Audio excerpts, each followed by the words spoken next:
All right, welcome back. Today we are going over Seneca's letter 32. This is on progress, and this one's a fairly short one today, so let's go ahead and jump into this. So he says here, I have been asking about you and inquiring of everyone who comes from your part of the country what you're doing and where you're spending your time and with whom. You cannot deceive me, for I am with you. Live just as if I were sure to get news of your doings, nay, as if I were sure to behold them. And if you wonder what particularly pleases me that I hear concerning you, it is that I hear nothing, that most of those whom I ask do not know what you are doing.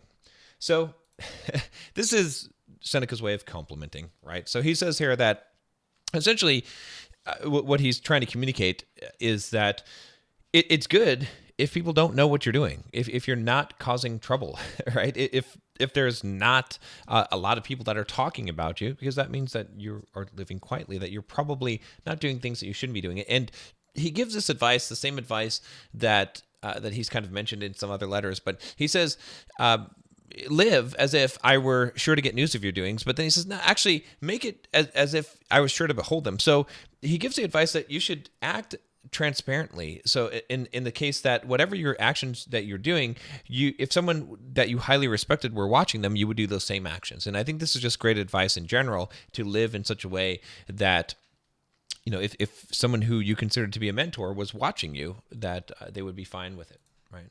He says here in verse 2, this is sound practice to refrain from associating with men of different stamp and different aims.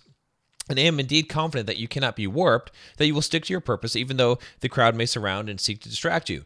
What then is on my mind? I'm not afraid lest they work a change in you, but I'm afraid lest they may hinder your progress. Okay. So he's saying here that this is what you should be doing. Okay. Don't associate with men of different, you know, that have different plans or different goals in mind that are not set on the same course as you. Okay. And he's saying that I know that you're not going to be changed, that you're not going to be warped, that you're going to stick to your purpose. Okay. So even if you're around the crowd, right, which again, we talk about the crowd a lot, but you know, you shouldn't be around the crowd, which is the general population, right? The general population, what is popular in society today? What do they seek? You know, the pleasure and the short-term gratification, right? So he's saying, even though they might be around you and try to distract you, I know that they're not going to change your character, right? They're not going to change you, but I am afraid that they might hinder your progress, okay? And so he says here that, and much harm is done even by one who holds you back, especially since life is so short. And we make it still shorter by our unsteadiness, by making ever fresh beginnings at life,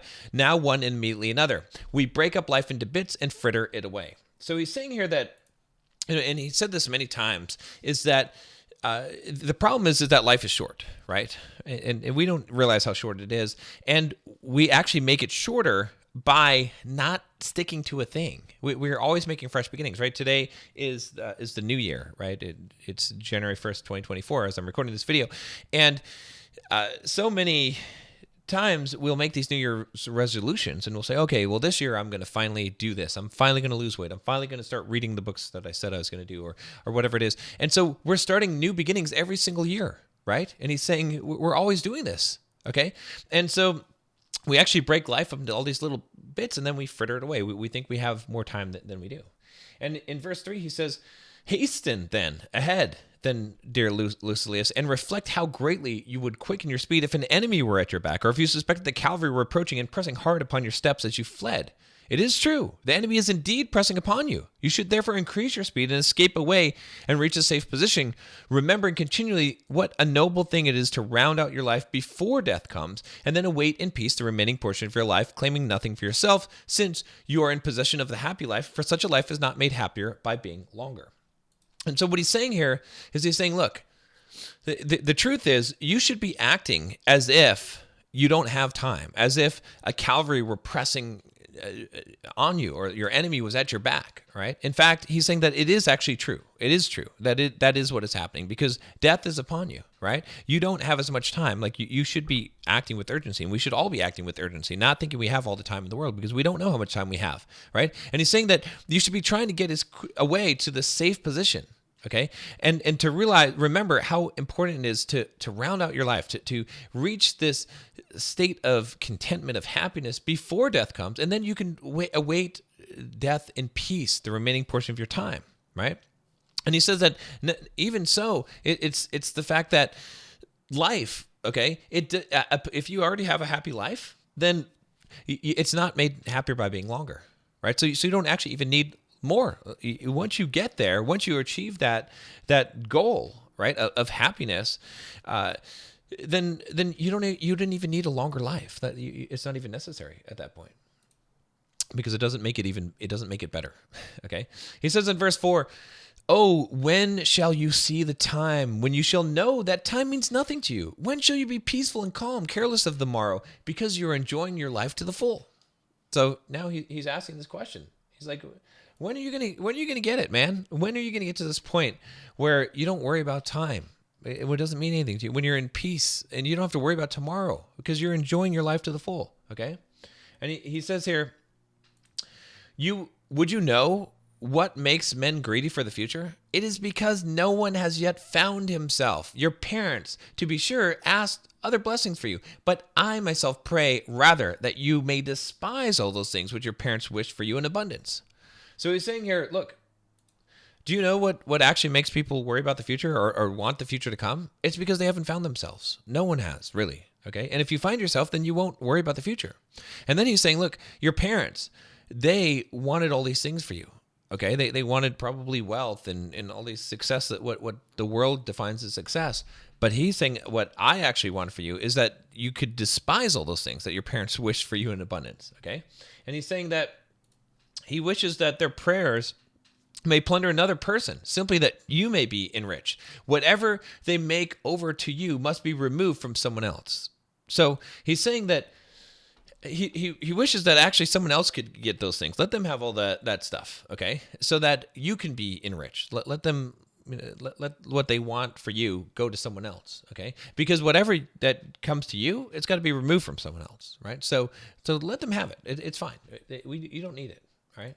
He says here in verse 5, I pray that you may get such control of yourself that your mind, now shaken by wandering thoughts, may at last come to rest and be steadfast, that it may be content with itself, and having attained an understanding of what things are truly good, and they are in our possession as soon as we have this knowledge, that it may have no need of added years. Okay, he has at length passed beyond all necessities. He has won his honorable discharge and is free, who still lives after his life has been completed. Farewell. Okay, so this is a little bit complicated, but let's break it down. Okay, so he's saying that I hope you get such control of yourself and your mind that which is now being shaken by wandering thoughts, that you can come to rest and be steadfast. Okay, and that you can be content with yourself. Your mind can be content with itself. Okay, and then having attained an understanding of things which are truly good, and if you attain an understanding of things which are truly good, and that they're in possession as soon as we have this knowledge. So if you attain this knowledge of things that are truly good, you will realize you already have these things, okay? And you don't actually need any more years. You don't need more time. Once you've figured this out and once you've got this, your life is complete, okay? And then he's saying that if you're this kind of person, you'll have passed beyond all the necessities. Okay, you've won your discharge. You're free. Okay, and you'll still live your life after it has been completed. Right. So he's saying that a person who lives his life after it's been completed, right, who has already reached this state, this happiness, understands the true good, that this person's passed beyond all necessities. They've won, and they're free, and that's what he's wishing here. Right. So the whole point of this letter is really this idea that that you need to keep on going. That yeah, you might think that you're on the path, but don't let anything slow you down. In fact, it's more urgent than you think, because you will need to get to the finish line so that you can enjoy the rest of your life. Like, stop wasting the time, right? Stop saying, okay, well, tomorrow I'll start, and keep on starting over instead of actually just going there, right? And you'll notice in this letter, he does not leave with a saying from Epicurus, which we'll talk about in the next letter. I'll see you tomorrow.